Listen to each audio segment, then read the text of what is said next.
Kita hitung bersama pelepasan becak kayu dengan pengibaran bendera oleh Bapak Sekretaris Daerah Istimewa Yogyakarta. 1, 2, 3. Dengan demikian telah resmi. Oh ya, mungkin meluruskan ya, becak kayu bertenaga alternatif ini diinisiasi dengan dari tahun 2017. Ini berkaitan dengan penataan kawasan Malioboro, di mana kami sudah punya perda nomor 5 tahun 2016 terkait dengan kendaraan tradisional. Mungkin kalau dilihat kok yang sekarang ini kok prototipenya bukan merupakan kendaraan tradisional.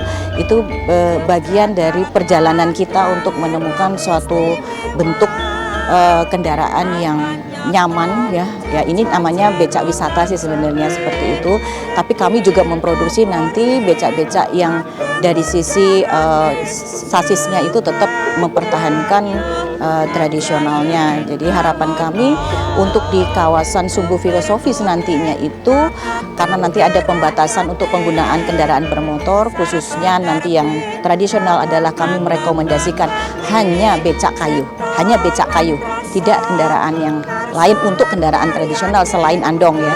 Jadi andong, becak kayu. Maka kemudian prototipe pertama kami buat di tahun 2022 ya, dengan metode pedal eksis. Jadi mempermudah kayuhan, jadi membuat menjadi ringan. Alhamdulillah di tahun 2023 kami sudah bisa memproduksi 50 unit yang di launching oleh Bapak Wakil Gubernur tanggal kalau nggak salah 23 Desember ya, terkait dengan becak yang sekarang akan dioperasionalkan untuk melayani wisatawan nanti menjelang Idul Fitri. Jadi upaya ini diharapkan nanti kami dapat menata kendaraan-kendaraan khususnya kendaraan tradisional yang ada di kawasan Malioboro. Kita prioritaskan di kawasan Malioboro. Ini sudah kita batasi juga dari sisi speednya ya, Jadi ini juga kami khususkan mungkin di kawasan perkotaan ya. Jadi tidak untuk tanjakan pun yang minimalis. Jadi berkaitan dengan kecepatan pun kami juga batasi itu di antara 20 km per jam seperti itu. Jadi masih bisa, dalam artian itu kan di kayu ya, beda dengan kemudian bicara dia listrik yang dia tidak menggunakan kayuhan untuk operasional seperti itu. Alhamdulillah ya, implementasi dari program ini sangat disupport oleh dana keistimewaan, sehingga apa yang menjadi cita-cita kita semua ini bisa terwujudkan. Tahun ini kami memproduksi 100 unit juga melalui dana keistimewaan.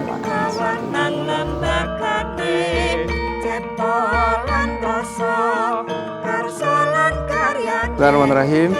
Assalamualaikum warahmatullahi wabarakatuh. Saya Huda Tridiana, pimpinan DPRD DIY.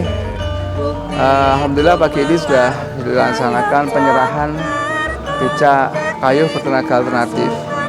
Yang harapan ini sudah proses mulai lama sekali, sudah 3-4 tahun melalui berbagai macam uji coba. Akhirnya ini sudah bisa diserahkan 50 unit becak yang dicoba oleh rekan-rekan pengemudi becak. Harapannya nanti ini bisa menggantikan, kalau ini sukses dicoba, bisa menggantikan becak-becak kayu dan becak motor yang ada. Kita sangat apresiasi pada teman-teman Paniradia, Mas Aris yang selama ini sudah sangat concern dan menyiapkan semua anggarannya ini. Jadi anggaran-anggaran pengadaan becak ini semuanya dari dana keistimewaan. Ya saya kira pas peruntukannya, karena memang becak itu moda tradisional. Yang dulu adanya becak kayu, kemudian karena orang-orang yang mengemudi becak ini semakin tua usianya, mereka kemudian bikin becak motor. Ternyata ini melanggar hukum, ya kan? Melanggar hukum, kemudian kita mesti cari alternatif solusi.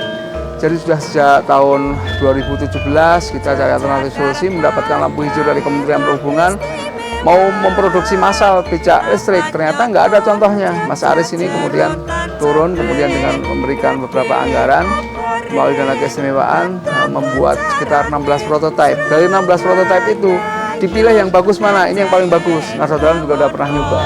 Nah, yang paling bagus inilah yang kemudian dikembangkan menjadi 50 unit yang sekarang ini ada, seluruhnya pakai dana keistimewaan. Nah, mudah-mudahan ini bisa lancar, sehingga nanti khas Yogyakarta yang urusannya dengan moda tradisional ini tetap bisa kita pertahankan, tetapi dengan manusiawi dan tidak melanggar aturan. Mungkin ini pertama kali di Indonesia menurut saya yang dikembangkan sebagai sistem ya. Artinya becak yang ada di sini tidak hanya sekedar becak dikasihkan kepada koperasi terus mereka pakai sendiri-sendiri enggak. Tapi ini juga dikembangkan sebagai sebuah sistem bagaimana kemudian nanti mereka harapan kita bisa naik kelas menjadi becak wisata. Ya, karena sesuai dengan Yogyakarta ya yang kemudian kita ada istimewa, ada keistimewaan, kemudian ada juga kemudian barusan ditetapkan sumbu filosofi. Ini adanya becak listrik, saya kira sebuah proyek yang idealis, yang perjuangan bersama, gotong royong bersama, yang didukung penuh oleh dana keistimewaan. Ya mudah-mudahan itu berhasil. Kalau ini sudah berhasil baik, saya kira harapan kita nanti akan bisa dilakukan untuk seluruh becak maupun becak motor yang ada bisa dikonversi menjadi becak yang bertenaga alternatif listrik. Terima kasih.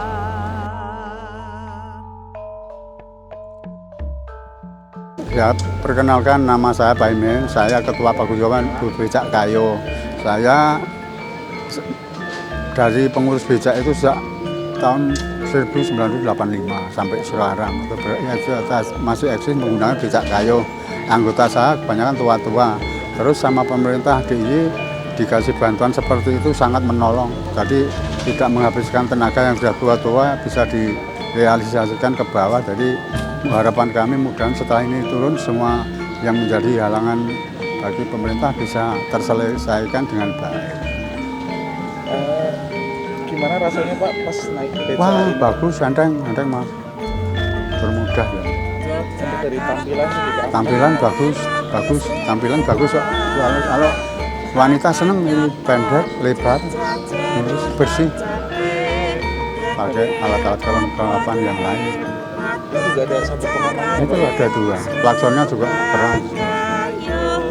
Lebih maju dari beca kita. Beca Papa yang sebelumnya itu gimana? Becak kayu. Terus itu di hotel Pesona Hotel Kas, jejer karo Korem SMA 10.